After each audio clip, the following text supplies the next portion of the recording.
ഇന്ത്യയിൽ ഗോവയിലാണ് ആദ്യമായി യൂണിയൻ സിവിൽ കോഡ് നടപ്പിലാക്കുന്നത്.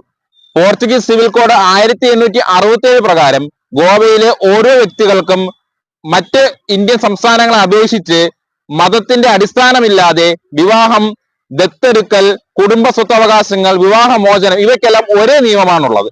ഇന്ത്യയിൽ യൂണിയൻ സിവിൽ കോഡിന്റെ ഒരു ഉത്തമ മാതൃകയായാണ് ഗോവൻ സംസ്ഥാനത്തെ നോക്കിക്കാണുന്നത്. ഇന്ത്യൻ ഭരണഘടനയിലെ directive principle of state policy അടങ്ങിയിട്ടുള്ള ആർട്ടിക്കിൾ 44 ഈ യൂണിയൻ സിവിൽ കോഡിനെ പറ്റി പരാമർശിക്കുന്നത്.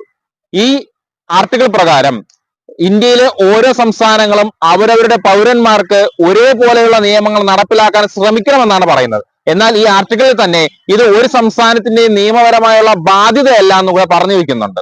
ഇന്ത്യയിൽ ഈ യൂണിഫോം സിവിൽ കോഡ് നിലവിൽ വരുമ്പോൾ എന്തെല്ലാം മാറ്റങ്ങളാണ് നമ്മുടെ നിയമങ്ങളിൽ വരുന്നത് എന്ന് നമുക്കൊന്ന് നോക്കാം.